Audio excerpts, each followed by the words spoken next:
আমি দেখতে আসলে খুব খারাপ না। বিদেশি ছেলেরা বাংলাদেশি ছেলে থেকে অনেক বেশি ভালো হয়। আমি সেমনকি সৌমি জীবনে একটাই ছ্যাঁকা খেয়েছি। আমার নাম্বার ওয়ানে নিশো ভাই। একটা সুন্দর সুদর্শন নায়ক দরকার আমার পাশে। আমার আরফিন শুভকে খুব ভাল লাগে, সাকিব খানকে খুব ভাল লাগে, সিয়ামকে ভাল লাগে। আর কোথায় আরো নায়ক আছে? রাজ রাজ দুর্দান্ত অ্যাক্টিং করে। আর তো কেউ নেই, এই তো আমি চারজনের নাম বললাম। বলছি সিয়ামের কথা বলছি। ও মাই গড, আমি আরফান নিশোর কথা ভুলে গেলাম। নিশো ভাইয়ের কথা আমি ভুলে গেলাম। নিশো ভাইয়ের ডাই হার্ট ফ্যান আমি আমি সো সরি, আমি নিশো ভাইয়ের কথা ভুলে গেছি। নিশো ভাই আমার নাম্বার ওয়ানে নিশো ভাই।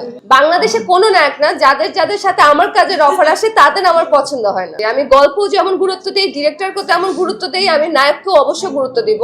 বিকজ আমি দেখতে আসলে খুব খারাপ না, নাকি আমি দেখতে অনেক খারাপ না না।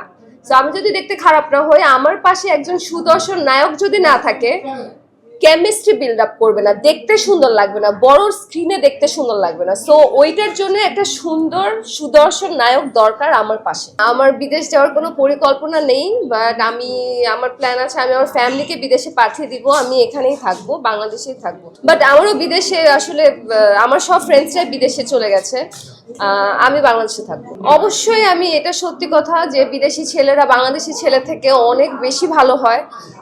বিদেশি ছেলেরা অনেক লয়াল হয়, অনেক ভদ্রতা জানে, অনেক ম্যানারিজম জানে। বাংলাদেশি ছেলেরা আসলে জানে না মেয়েদের সাথে কোন মেয়েদের সাথে কিভাবে কথা বলতে হয় বা কিভাবে অ্যাপ্রোচ করতে হয়। সো আমি কোনো বাংলাদেশি কোনো ছেলেদেরকে ছোট করতেছি না। আসলে আমার লাইফে আমি যেরকম দেখেছি, হয়তো আমার ব্যাড লাগ যে আমার এরকম ছেলেদের সাথে পরিচয় হয়েছে, কিন্তু আমি বিদেশি ছেলেদেরকে দেখেছি ওরা অনেক ম্যানারিজম জানে and they are very very very loyal. আমি সেমনকি সৌমি জীবনে একটাই ছ্যাঁকা খেয়েছি, মনে রাখার মতো একটা ছ্যাঁকা, এটা আমার লাইফ টাইম মনে থাকবে।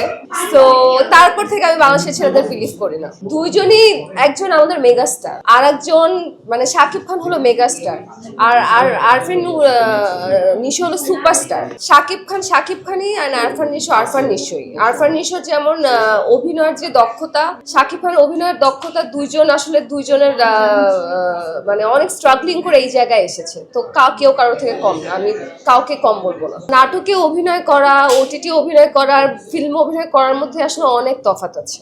সো আমি নিজেকে আস্তে আস্তে গড়ে তুলছি বড় পর্দায় অভিনয় করার জন্য। ডাক আসছে না বা সুযোগ পাচ্ছি না এরকম কিছু না, সুযোগ অনেক পাচ্ছি, কিন্তু আমার মন মতো পাচ্ছে না। আমিও শুনেছি যে দেশের বাইরে থেকে নায়িকা আনছে, এটা আসলে তার ব্যক্তিগত চয়েস, এখানে তো আসলে আমাদের কিছু বলার নেই। আমরা এখানে ছবি অঙ্গনে আমরা কলিগ সবাই, তো আমি তো নিজেকে কিছু বলতে পারবো না। বাট তার যেহেতু বিদেশি নায়িকা পছন্দ, বিদেশি নায়িকাদের সাথে কাজ করুক।